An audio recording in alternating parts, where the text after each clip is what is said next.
Shalom, friends. It is erev Halloween. So in the spirit of spooky season, let me tell you some ghost stories from the Talmud.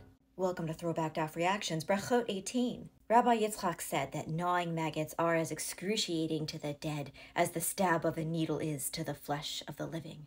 The dead can feel what's happening to them, but can the dead in their graves know what's happening to us? Once there was a man who gave a lot of charity, more than he had the capacity to give. His wife did not approve of his financial choices, and she really let him know that she felt some type of way about it. To escape her accusatory glare, he went to sleep on the couch. But as they were in fact poor, they didn't have one of those. So instead he went to sleep in the dark cemetery.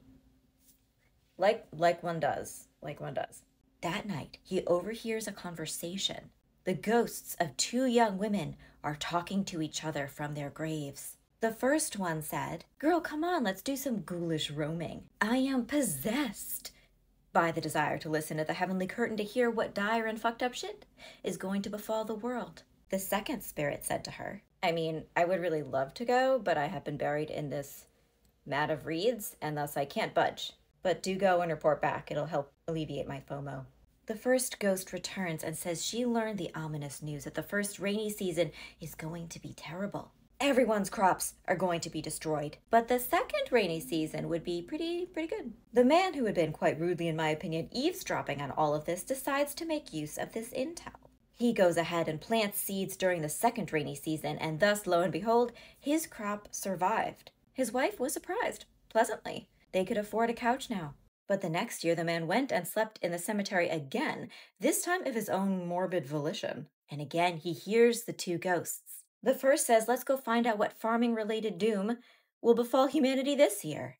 And the second one says, okay, as per my last email, I can't go haunting with you. This mat of reeds is still cramping my style. But yeah, let me know what you find out. It's not like I'm going anywhere. This time, the first spirit discovers that this year, people who plant in the first rainy season will be fine, and people who plant in the second rainy season, well, they're fucked. Again, the man makes use of this very helpful agricultural info. His crops make it, while everybody else's are destroyed. The man's wife is a little bit suspicious at this point, and she asks him what is going on here. He tells her the whole creepy story. But honestly, the living should learn to keep their mouths shut before worms crawl in. Because a few days later, his wife and the mom of one of those young dead women get into an argument about something. I don't know what. The pertinent point is when the wife says, "Bitch, your daughter is a corpse buried in a mat of reeds." Like, come on, really? Lady, that is a low blow. Like, under the earth low? Again, the man gets his sleeping bag and goes to camp out in the cemetery. The first spirit says to her friend, "Shall we go?" But this time, the second ghost says to her, "Ghoul, please. Shut up. Our private words have not been encrypted. There is a gruesome living man lurking above." And I know that because his wife said some fucked up shit to my mom. And that's how he lost out on any more Undead Farmer's Almanac predictions. The page then gives us another tale, which really resonated with me, and you'll see why. Zairi would leave his money with a trustworthy woman for safekeeping when he was traveling, but she died before he got back, and he did not know the combination to the safe. So he went to her grave in the cemetery to ask her spirit. "Any clues to the whereabouts of my wallet?"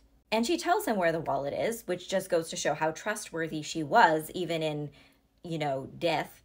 But she also has a request for him. "While you're here, can you ask my mom to give my eyeshadow palette to Sarah? I may be deceased, but I still want to do a cut crease. And then Sarah can bring it with her tomorrow when she dies and is buried here." Oh, plot twist. The Gemara suggests that no, this isn't proof that the dead can hear us or have foreknowledge of who is about to die. Duma, the angel over the dead, could have told the ghost this little piece of news. Maybe he has a newsletter.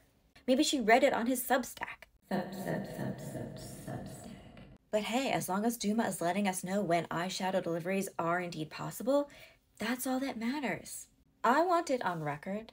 When I die, bury me with my eyeshadow. It's just more convenient for everybody that way. Or else I'll have to haunt your favorite Sephora for eternity.